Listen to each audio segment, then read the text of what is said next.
दोस्तों, अक्सर हम इंसान दूसरे इंसान से प्रेरणा लेते हैं। हम हमेशा किसी सफल इंसान की कहानी पढ़ते हैं या फिर किसी से सुनते हैं कि कितनी संघर्ष और तकलीफों का सामना कर वो आज इतना सफल है। बड़े बुजुर्ग कहते हैं, असली खुशी दुखों और तकलीफों के बाद आता है।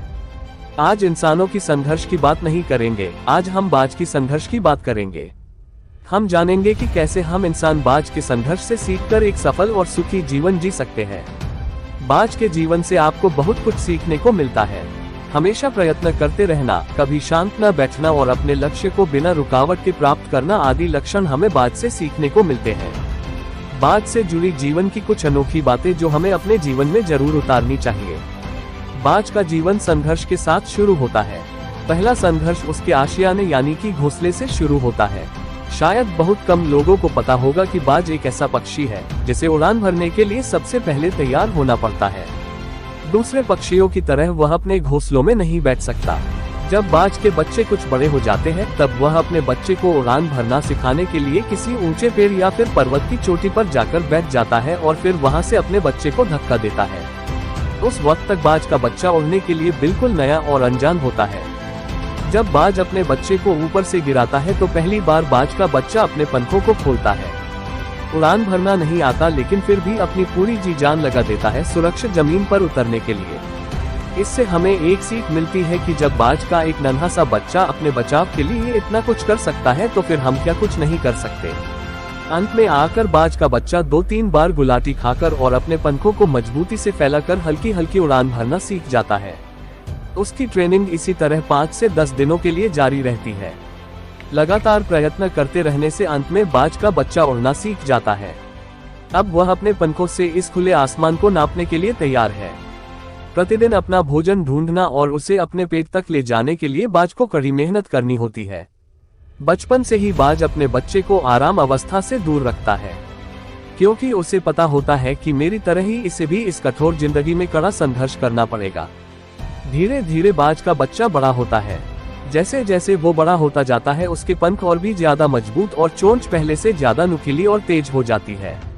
इस समय वह ऐसा हो जाता है कि अगर वह किसी जानवर को अपने पंजे और अपनी चोंच के दम पर फाड़कर रख सकता है। बाज की इस नवयौवन से हमें सीखने को मिलता है कि अगर हम अपनी जवानी में अपने लक्ष्य को पाने की कोशिश करते हैं तो हम किसी भी हालत में अपने लक्ष्य को आसानी से प्राप्त कर पाते हैं, क्योंकि इस वक्त हमारे अंदर काफी ज्यादा हिम्मत, जोश और हट होता है। इसीलिए कहा जाता है कि जवानी का समय गोल्डन पीरियड होता है, क्योंकि इस समय आप अपने आप को सोने से भी अधिक मूल्यवान बना सकते हैं। चलिए जानते हैं बाज के जीवन का अगला पहलू। अब बाज अपनी वृद्धावस्था की ओर बढ़ना शुरू कर देता है। इस समय उसके पंजे घायल होने लगते हैं, नाखून बड़े और मुर्दार होने लगते हैं। साथ ही उसकी चोंच बिल्कुल मुरझाती है, जिससे उसे अगर अपना भोजन खाना हो तो यह असंभव सा हो जाता है। इस समय में बाज ज्यादातर भूखा ही रहता है, क्योंकि वह कितनी ही कोशिश कर ले शिकार को खा नहीं पाता है, लेकिन फिर भी वह हार नहीं मानता। हमारा यह नन्हा शेर मौत को भी टक्कर देकर वापस अपनी जवानी का रुख अपने अंदर महसूस करता है। अब वह कुछ समय के लिए अपने आशियाने से दूर निकल जाता है और किसी नुकीली या खुरदरी जगह पर जैसे पत्थर, चट्टान या किसी वृक्ष पर अपनी चोंच से वार करना शुरू करता है। ये समय बाज के लिए सबसे दर्दनाक होता है, लेकिन भूखमरी से बचने के लिए उसे यह परीक्षा देनी होती है। इस कदर पथरीले स्थान पर अपनी चोंच से वार करता रहता है और कुछ समय बाद उसकी चोंच टूट जाती है। जो चोंच पहले टेढ़ी मेढ़ी थी अब वह कहीं तक सीधी हो चुकी है, क्योंकि मुड़ी हुई चोंच टूट चुकी होती है। ये दर्द भरी परीक्षा यहाँ खत्म नहीं होती। अब वह अपने पंजों के मुड़े हुए नाखूनों को तोड़ना शुरू करता है। वह वापस से उसी प्रक्रिया को दोहराता है, नुकीले स्थान पर चोट करते रहने तथा घिसते रहने से अंत में आकर उसके टेढ़ी मेढ़ी नाखून भी खत्म हो जाते हैं। उसके बाद वह कुछ दिनों तक आराम करने की अवस्था में हो जाता है, क्योंकि घाव को ठीक होने के लिए थोड़ा आराम जरूरी होता है। जैसे ही उसके घाव ठीक हो जाते हैं वह वापस से खुले आसमान में पहले की तरह उड़ना शुरू कर देता है। अब वह अपने भोजन का भी प्रबंध आसानी से कर पाता है और साथ ही उसे खा भी सकता है। उसकी टेढ़े मेढ़े पंजों के नाखून अब खत्म हो चुके हैं, इसीलिए वह अपने ताकतवर पंजों से किसी भी जानवर अथवा अपने शिकार को मार सकता है, बिल्कुल पहले की तरह। बाज के जीवन के इस पहलू से हमें सीखने को मिलता है कि जिंदगी हर किसी का एक कड़ा इम्तिहान लेती है।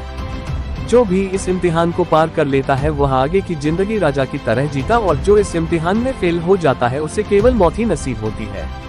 हमारा नन्हा बाज जिंदगी को खुली चुनौतियां देता है और बदले में जिंदगी जो उसे चुनौतियां देती वह उन्हें स्वीकार करता है और उन चुनौतियों से लड़ता भी है। चाहे कितना भी कठिन समय हो, बाज अपने मजबूत इरादों और अपने मजबूत और ताकतवर शरीर से उस समय से बाहर निकलता है। एक बात और जो मैं आपको बताना भूल गया, बाज का घोंसला बिल्कुल भी कंफर्टेबल नहीं होता। ऐसा इसलिए क्योंकि अगर उसका घोंसला कंफर्टेबल रहेगा तो उसका बच्चा घोंसले में ही रहने की जिद करेगा। अगर वह अपने जीवन में कंफर्टेबल रहने की कोशिश करेगा तो बाज जिंदगी से हार जाएगा। इसीलिए बाज अपने बच्चे को कंफर्टेबल रहना नहीं सिखाता है। हमेशा जीवन में कड़ा संघर्ष करना और सामने आई चुनौतियों से लड़ना ही उसका उद्देश्य होता है और इस तरह वह अपने जीवन में विजय प्राप्त करता है। हमेशा एक शेर की तरह जीवन को व्यतीत करता है और वही जीवन वो अपने बच्चे को भी जीना सिखाता है।